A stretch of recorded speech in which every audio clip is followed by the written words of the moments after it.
I've waited to be a mum for so long. I've got a beautiful baby in front of me. This is my life now. I have to make this work. This has to work. I am nursing one baby and holding another one in my womb. I am getting anxious about what will happen. I just felt like I wasn't being listened to.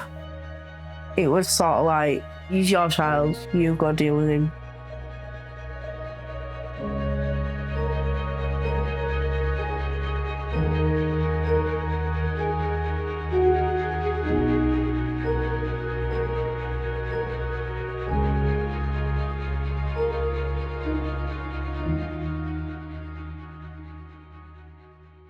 I loved being pregnant.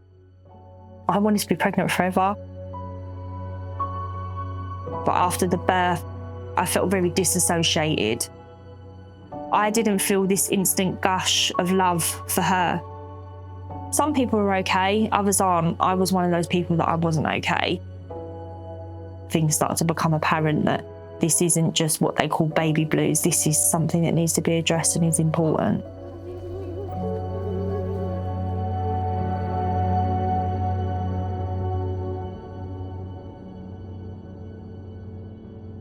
After about 3 months onwards, I felt lost. I just didn't know what to do. I felt like I was at breaking point.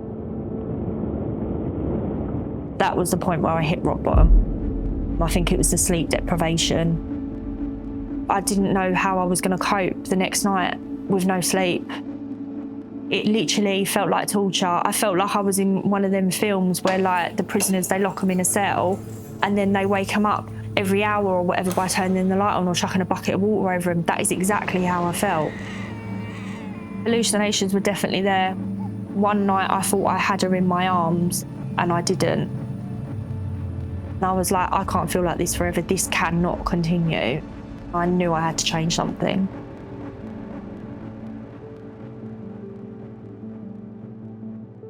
She sat down and she looked at me and she went to me, "You're not okay, are you?" And I went, "No, I'm not." She just said to me, "It's okay." And I felt a massive relief.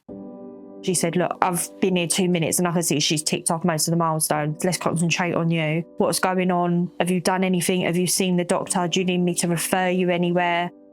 She gave me a referral for IAPT, which is basically counselling. She was checking up on me every week or so just to make sure everything was okay. The more that she kept checking up on me, the better things were getting. The health visitor put me in touch with the hub, which I actually didn't know was there. You can go and take her to get weighed. You can go for a coffee. There's other mums there. They do stay and plays. Talking to other mums and knowing what their story is and knowing that what you're going through is normal was what I needed at that time. After the birth, you get signed off from midwives straight away. For me, I probably could have done with like a checkup 3-4 months in. If I'd have had that help sooner, I could have maybe broke out of that box a lot sooner.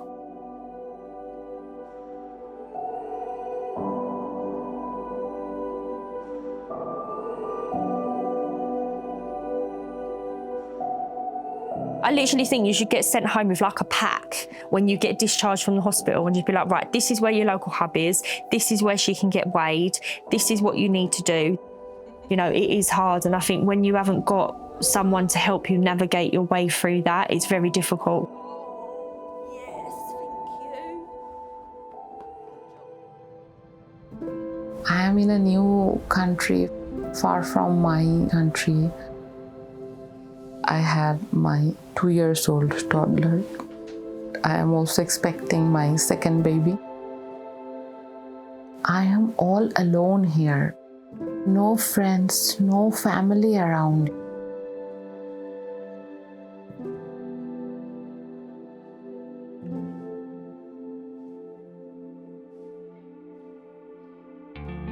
If you have people around you, you don't feel the burden, you don't feel the pressure, you don't feel the stress.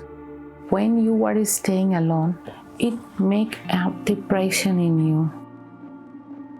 What to do? It's a life, remaining in a room. I mostly stay at home, doing the household activities. It's like that the clock is not running. It's just stuck in one place. My daughter, she doesn't like to stay at home day long. Sometimes she bring my outside shoes and tell me, Mama, come. She wants to go outside. She can't mix with babies around her. So she's remain all alone. So I think it is delay in speech. I already talked with my GP. They concerned me about to put her in a daycare. But I can't afford the daycare at all. It is beyond my thinking.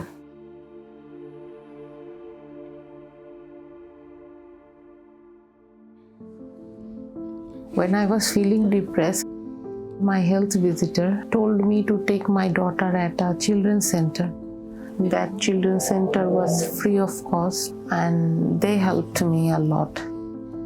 They were providing me some essential things, but that children's center is quite distanced. Some weeks I can't go to my daughter's children's center because of the bus fare.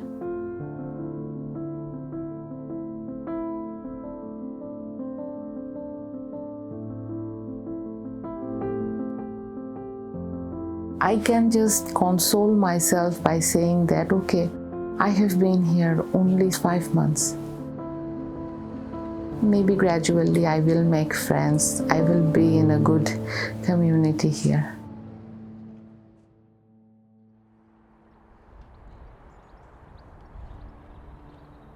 I first started realising there was something not quite right when he was about a year old. It was quite delayed in most of his milestones. I did express my concerns to the paediatrician. She thought, here we go, another parent that wants to sort of label the child. I just felt like I wasn't being listened to. I did question myself a lot. What if I am wrong? What if I am labelling my son? And what if everyone's right? He was about a year and a half old, 2 years old. It was the whirlwind. He started destroying things, taking wheels off of cars, eating the wheels. If I decorated his bedroom, he'd rip all the wallpaper off. He tore a mattress up. He tore his pillow up. Then he started with the smearing. He basically just took his nappy off and the faeces of bit on his walls, on his bed, on his mattress, on his face, on his hands, his body. It was up to 5 to 10 times a night. We didn't know what was quite wrong, why he was doing these strange things. So I was thinking, what am I gonna do?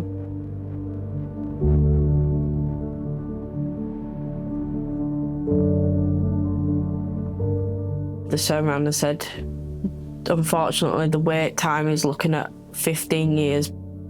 He would have been 21 by the time he got a diagnosis. And I just thought, if I don't do anything now, I feel like I've failed him.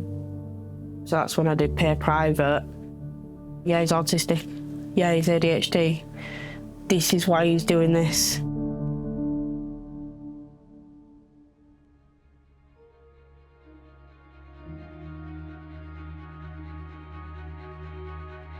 For me, I haven't seen any support groups that talk about children with additional needs.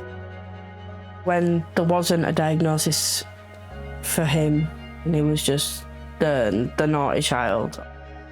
Now he does have a diagnosis, they are able to apply for funding and put more things in place for him. The whole world seems a different place. We're a lot happier as a family.